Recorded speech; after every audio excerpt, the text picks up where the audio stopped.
دل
شاہ خوش سال کی ہائے جواری قاسم یوسف جمال کی وہ شاہوں سے سرغ اس نور مال کی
نماز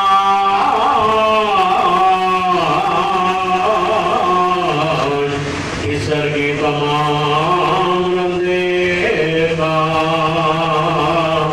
جوان بیٹے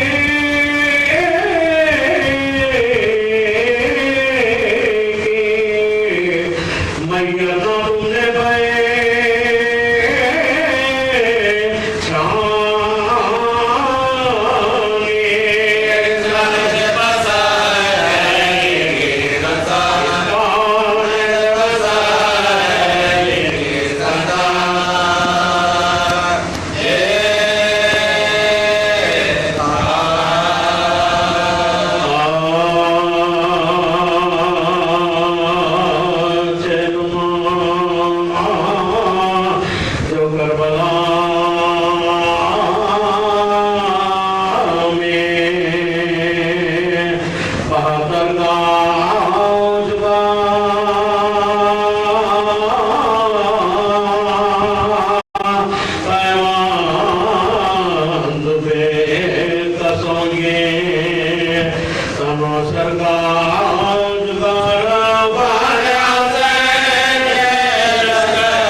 حسبنا الله ونعم الوكيل نعم المولى ونعم النصير الحمد لله الذي لا يبلغ منه القائد ولا يحصي نعمه ولا يعدل ولا يعدي حقه المسلم الذي لا يدركه ولا ينظر الذي ليس بصفته حد محدود عبد موجود ثم الصلاة والسلام على الدعوة النبوية والصلاة الهجرية والعصمة الفاطمية والحلم الحسنية والشجاعة الحسينية والعبادة السجانية والماسة القامرية والآثار الجعفرية والعلم الكاظمية والرغبة الرغبية والجود الثقبية والنقبة النقبية والهيبة الأسفلية والغيبة المهدية.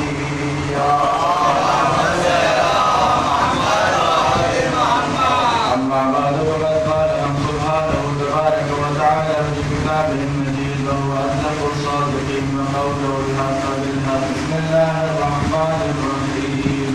فإذا أصابتهم مصيبة قالوا إنا لله وإنا إليه راجعون.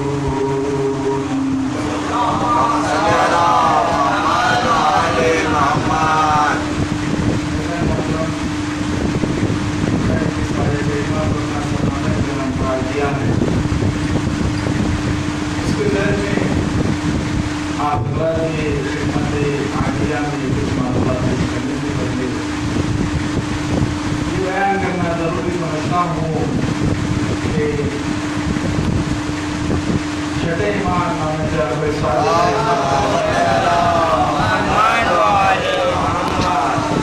فرمایا ہے کہ ہمارے اہل بیت ہمارے گھر والوں کی جو بچی ہوئی زینت ہے اس زینت کی کیفیت سے خلق کیے جانے والوں کا نام شیعہ ہے. یعنی شیعہ کو جو پیدا کیا گیا ہے، شیعوں کو جو خلق کیا گیا ہے، امام فرماتے ہیں کہ وہ ہماری بچی ہوئی زینت سے پیدا کیے گئے. لہٰذا ان کی خوشی میں خوش ہونا، ان کی غم میں مغموم ہونا یہ ہماری عادت نہیں ہے، فطرت ہے. اس لیے کہ عادت وہ ہوتی ہے جو بدل جایا کرتی ہے، فطرت وہ ہوتی ہے جو کبھی نہیں بدلتی. اب لوگ کہتے ہیں کہ ہم کو بھائی آج کیوں جو ہے اہل بیت کی خوشی میں خوش ہوتے ہیں، ان کے غم میں ہم مغموم ہوتے ہیں، کربلا کے غم کو کیوں اہلیت دیتے ہیں آپ؟ تو دیکھیے چھٹے امام کا قول ہے کہ ہم جو اہل بیت ہیں ہماری بچی ہوئی زینت سے پیدا کیے گئے ہیں شیعہ. یعنی شیعہ اسے کہا جاتا ہے کہ جو اہل بیت کی بچی ہوئی ایک نور کی کیفیت جو ہوتی ہے، اس کیفیت کا نام کیا ہے؟ زینت اہل بیت ہے. تو اس زینت اہل بیت سے خلق کی جانے والے کا نام کیا ہے؟ شیعہ ہے. تو شیعہ کو پیدا کیا گیا ہے اہل بیت کی بچی ہوئی زینت سے. اب آپ آئیے دنیا کہتی ہے کہ آپ لوگ ہر موقع ہر جگہ ہر بل آپ اتنا انگریزی کرتے رہتے ہیں، اہل بیت کے بازار میں کرتے تو کیوں نہ کریں؟ ہماری خلقت انہیں سے ہوئی ہے. اور آپ ذرا غور کریں جو مرحوم کے لیے مسجد رکھی گئی ہے، جس مرحوم کی رسالت صاحب کے لیے مسجد رکھی گئی ہے، اگر میں نام لے کر کے پوچھوں تو فلاں صاحب کہاں چلے گئے، وہ فلاں صاحب کا کیا ہو گیا، کیسے انتقال ہوا، تو کوئی کہے کہ آگے بڑھ کے کہے گا کہ مولانا خود جوار معصومین میں پہنچ گئے. کیا کہتے ہیں صاحب کہ فلاں صاحب جو بھی تھے وہ کہاں گئے، کہاں کہ وہ جوار معصومین میں پہنچ گئے. تو عزت معظم ہم اہل بیت علیہ السلام کے چاہنے والوں کا ابتدائیہ مرحلہ دیکھیں گے تو زینت اہل بیت سے ہے، اور اختتامیہ مرحلہ دیکھیں گے تو جوار معصومین علیہ السلام ہے. اس اعتبار سے محمد یہ ہماری فطرت ہے کہ ہم کی خوشی میں خوش ہونا، ان کے غم میں مغموم ہونا. بہرحال ایک بار کے اعتبار سے بڑا جناب جنت اسلام اللہ ہے کہ تعلیم بھی ہے. تو بہرحال اسی مناسبت سے اگر مجلس کی کیونکہ دیکھیے یہ اسلام میں خوشی غم پہ غالب نہیں آتی، لیکن غم ایک ایسی چیز ہے، غم ایک کربلا کا غم ایک ایسا غم ہے جو ہر خوشی پہ غالب آ سکتا ہے.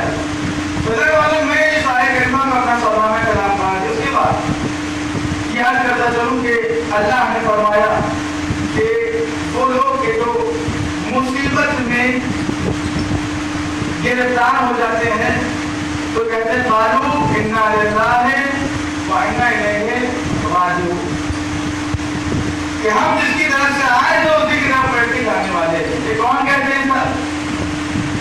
وہ لوگ کہتے ہیں کہ جو مصیبت میں بلا میں گرفتار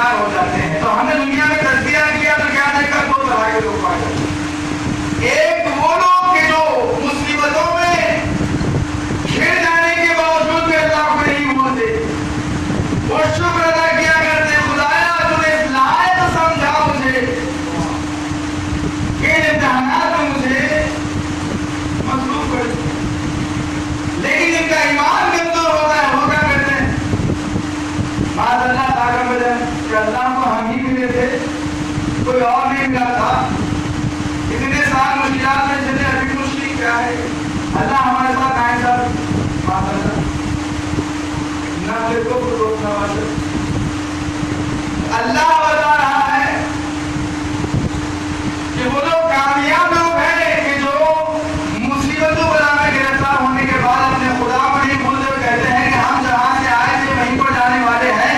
تو ادھر مطلب یہ جو انا للہ و انا الیہ راجعون کلمہ ہے، یہ کہ مرنے کے بعد اگر تو مرنے والے کی اگر تو کیفیت بتاتا ہے کہ فلاں صاحب کا انتقال ہو گیا تو اسے تو محسوس نہیں ہے، بلکہ انسان کو ہمیشہ اس کا فکر کرنا چاہیے. ہمیشہ اپنے ذہن میں رکھنا چاہیے کہ خدا نے وہ ذات نے مجھے بھیجا ہے اور بھیجنے کے بعد مجھے واپس اسی بارگاہ میں جانا ہے. تو آپ بھیجا جب ہے اس پر یقین ہو جائے انسان کو، تب آگے بڑھ کے سوال نہیں آئے گا کہ آپ لوگوں نے مجھے بھیجا ہے دنیا میں تو کیوں بھیجا ہے، وجہ کیا ہے، سبب کیا ہے. اس لیے خدا نے بتایا کوئی بھی مخلوق کو عوض نہیں کرتا.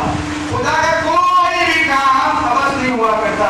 اگر خدا کوئی کام کر رہا ہے تو ضرور ضرور کوئی حکمت پائی جاتی ہے. تو اللہ نے اگر مجھے دنیا میں بھیجا ہے تو کیوں بھیجا، وجہ کیا ہے، تو آپ کے اوپر غور کرے گا.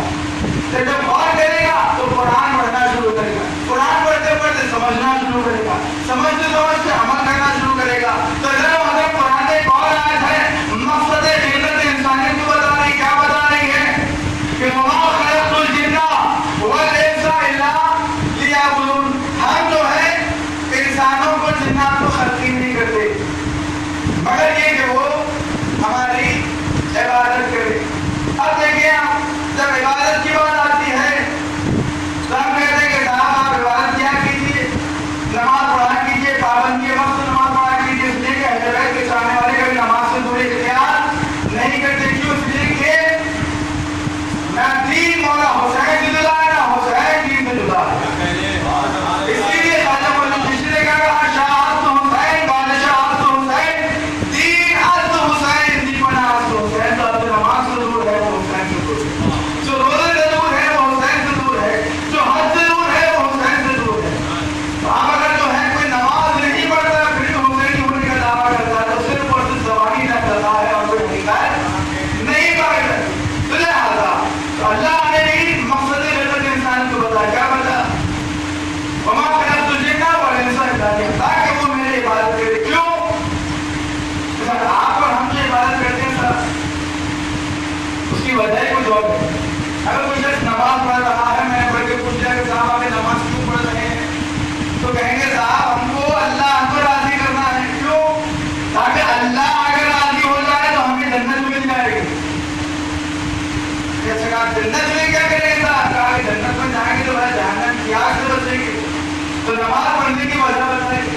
لیکن ہمارے درمیان جو ہمارے نمونے عمل بن کے آیا، جو ہمارے لیے آئیڈیا بن کے آیا، اس خلیل سے پوچھنے نے پوچھا کہ آپ اللہ کی عبادت کیوں کرتے ہیں، جنت کی تمامیں کرتے ہیں یا دوزخ کی حرارت کو دیکھ کے ڈر کے کرتے ہیں. تو مولا کائنات نے کہا کہ نہ میں جہنم کے خوف سے نہ جنت کی تمامیں، بلکہ اگر اس معبود کی عبادت کرتا ہوں تو اس عبادت کے لائق سمجھتا ہوں لہذا عبادت کرتا ہوں. ایک سلوات پڑھے محمد علیہ محمد پر.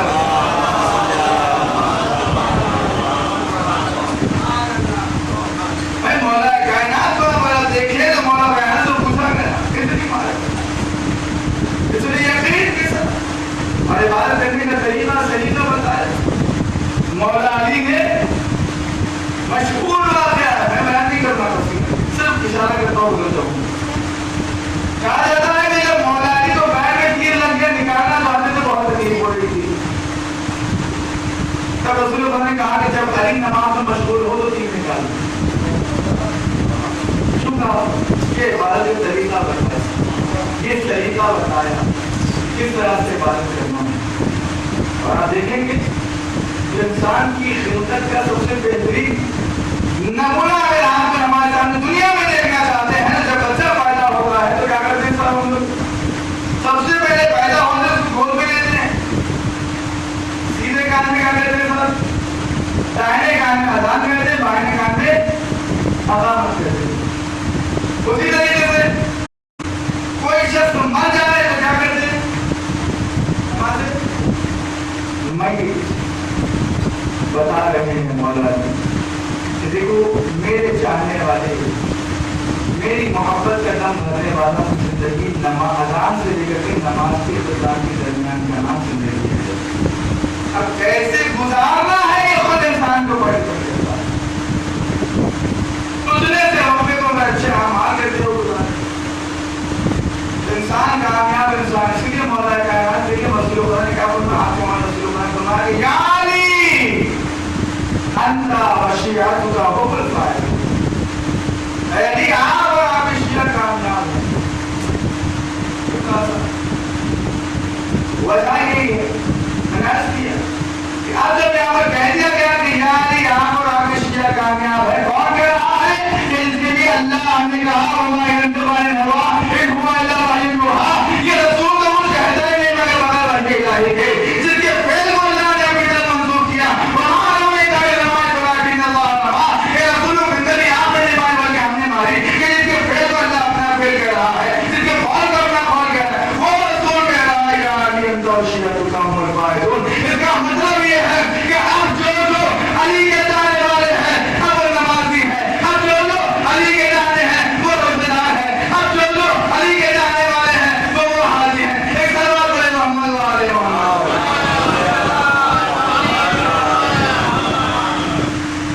محترم ہمیشہ انسان کو میں نے کیا کہ انا للہ و انا الیہ راجعون کلمہ اقرار جو ہے یہ تو کسی کے مرنے پر ہی نہیں کہا جاتا, بلکہ انسان روز بروز دہراتے رہتا ہے کہ اس کا مقصد کیا ہے کہ میں کس لیے کہاں سے آیا ہوں اور کہاں بھیجا جانے والا ہوں. اسی لیے مولانا کائنات علی ابن ابی طالب علیہ السلام نے فرمایا کہ انسان اسی جملوں میں غور کر لے اپنی زندگی کو سنوار سکتا ہے. من اینا فی اینا الی اینا, کہاں سے آیا ہے, کہاں ہے, کہاں جانے والا ہے, صرف اتنا دیکھے انسان. یہ تین فکروں پر انسان اگر غور ہو سکے تدبر کر لے تو زندگی کو ملتا ہے. لیکن اگر انسان کو ماننا نہیں ہے تو لا کر میں تو بڑا بڑی لا کر قرآن کو کے خلاف سے بول کے دیکھ کے کہا دیکھ والا. اس لیے خود انسان کو ڈیپینڈ کرتا ہے. آپ دیکھیے آج دوران جو مرحوم کے لیے صاحب کی مجلس کروائی جا رہی ہے وہ کل تک آپ کو ہمارے درمیان کا بندے ہوا, لیکن آج نہیں. ان کا گھر کہاں ہے صاحب, گھر بھی وہیں پر. دولت کہاں ہے, پورے بینک میں. بچے کہاں ہیں, گھر میں ہیں. کھانے والا کہاں ہے, گھر میں ہے. ساتھ کیا دے گئے اعمال. انسان کا اگر ساتھ دینے والا ہے تو صرف اور صرف اعمال ہی. مولانا کائنات علی ابن ابی طالب علیہ السلام ساتھ ایک روایت کے اندر وہ جگہ تمام مولا فرماتے ہیں کہ جب انسان عالم جاگوری میں ہوتا ہے, جاگوری میں مرنے کی حالت میں آخری وقت جو ہوتا ہے لاسٹ دن میں ہوتا ہے, ویسے عالم میں تین چیزیں اس کے سامنے آ کے کھڑی ہو جاتی ہیں ہاتھ مان کے. ایک تو یہ اس کی دولت, دوسرے اس کے اولاد, تیسرے اس کے نیک اعمال. ہاتھ مان کے کھڑے ہو جاتے ہیں. اب وہ سوال کرتا ہے کہ اے دولت, میں نے تجھے کمانے کے لیے دن دیکھا نہ رات دیکھا, نہ دھوپ دیکھا نہ سردی. میں نے روز و شب کام کیا تجھے حاصل کرنے کے لیے, تو بتا مجھے اب کیا دے. دولت کہے گی میں تجھے بہترین سے بہترین نکال دے سکتی ہوں, بہترین سے بہترین عالیشان جگہ کی تلاش کر کے میں تیری وہاں قابو بنوا دوں. آگے بچوں سے اولاد سے سوال کرتا ہوں کہ تم کیا مجھے دے ہوئے, تو اولاد کہے گی کہ ابا ہم تو آپ کو صرف اور صرف قبر کے گوشے تک پہنچا سکتے ہیں. اس کے بعد ایک مرتبہ اعمال کی طرف متوجہ کہیں گے کہ اے اعمال, میں نے تجھے بہت ہی کسلان طریقے سے میں نے تجھے ادا کیا. میں نے تجھے ادا کرنے سے پہلے بہت بہانے بنائے, اس کے بعد تو بتا مجھے کیا لگے. اعمال نے کہا کہ میں تمہارے ساتھ قبر میں روشنی بن کے رہوں, حشر میں تمہارے لیے سایہ کروں, یہاں تک کہ میں تمہارے لیے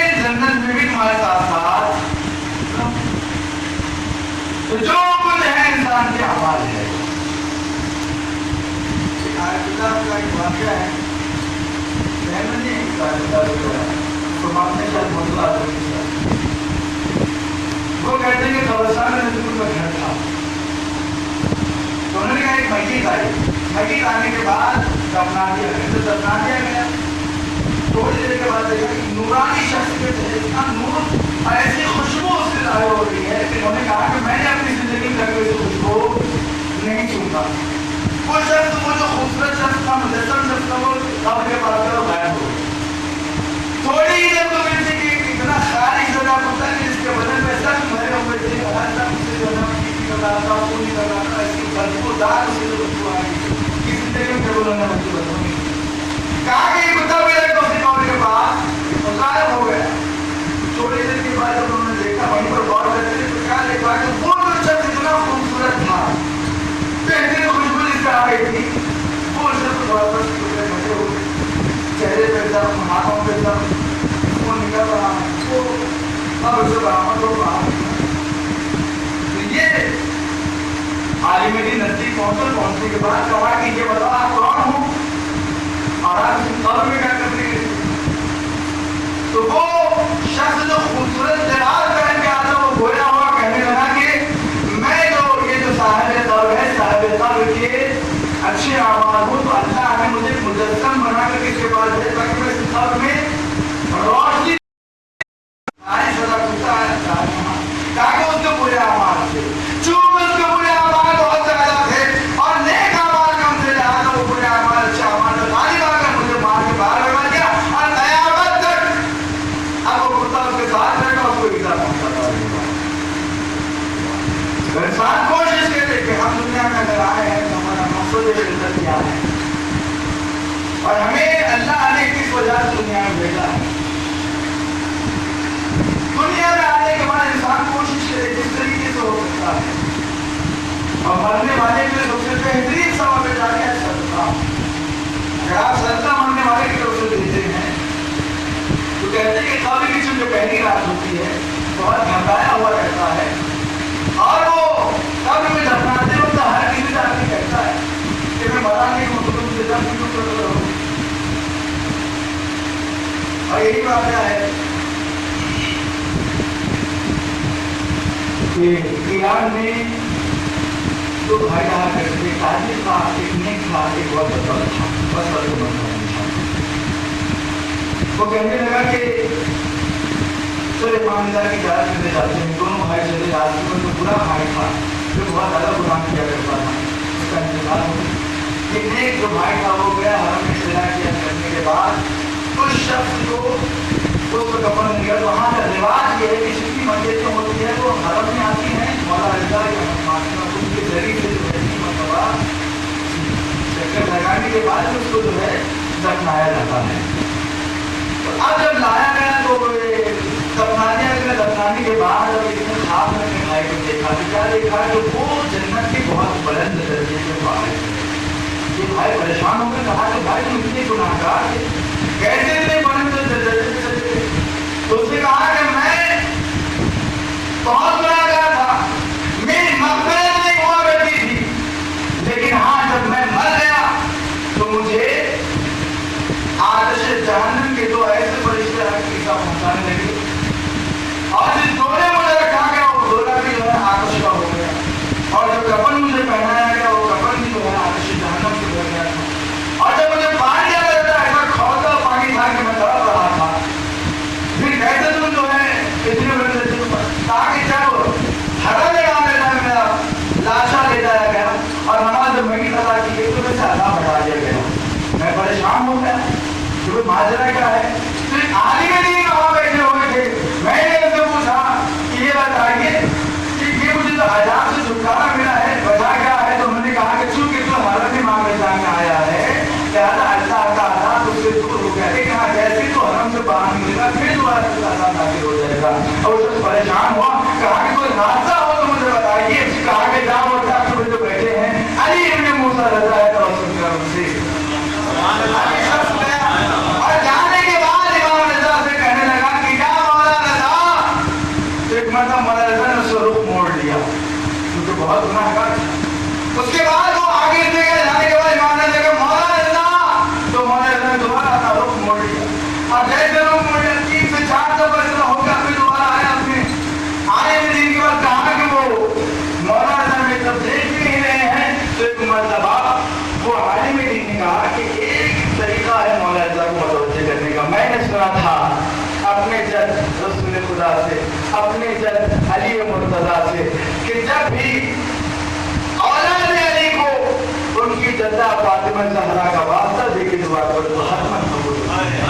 ایک مرتبہ یہ شخص نے کہا کہ مولا رضا آپ کو آپ کی جدہ فاطمہ زہرا کا واسطہ ان کی ٹوٹی ہوئی مسجد کا واسطہ مولا میری طرف نظر کرم کیجیے. ایک مرتبہ مولا کو جب دیکھا تو کیا دیکھا کہ مولا کی آنکھوں سے آنسو جاری ہے اور تمام کی تمام ریت طرف ہو گئی ہے. ایک مرتبہ مولا رضا نے کہا کہ اے شخص تو اتنا گناہگار ہے کہ میں تجھے بخش نہیں کرتا, تیری مغفرت نہیں کر سکتا تھا, لیکن کیا کرو تو نے میری جدہ کا واسطہ دے دیا.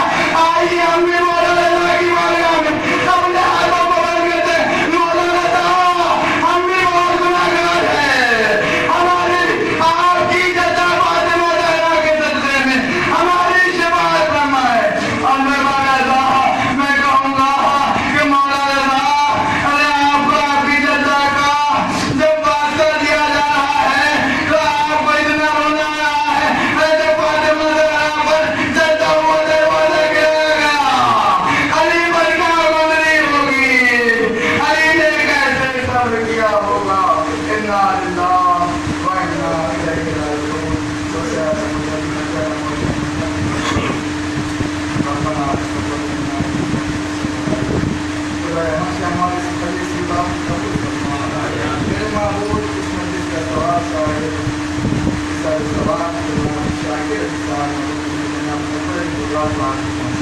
میرے معبود شاکر انسان کی قبر پر رحمتوں کو نعمتوں کو برکتوں کو نازل فرما.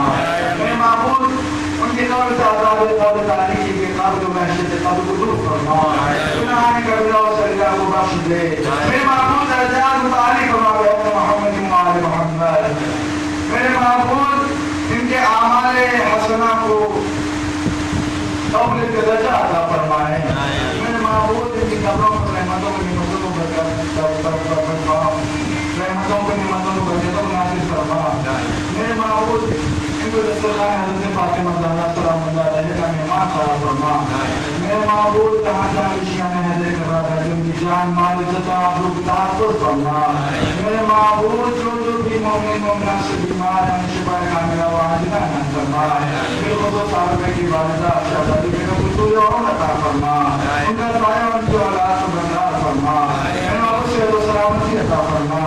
میرے معبود ہم سے جو علم ان کے نور سے منور فرما. ہمیں قرآن پڑھنے پڑھنے سمجھنے سمجھ کے عمل کرنے کی توفیق عطا فرما. میرے معبود امام زمانہ کے ظہور میں تاکید فرما. امام زمانہ کا اندر سے راضی و حسن فرما. ہم سب کے امام زمانہ کے ناصروں میں شفا فرما. ربنا تقبل منا انک ایک مرتبہ سنے ہم 3 مرتبہ سے پڑھے جناب فرما کے شاکر جناب محمد نے جناب اکبر کی زبان صاحب کو پورے ساتھ فرما. بسم اللہ الرحمن الرحیم.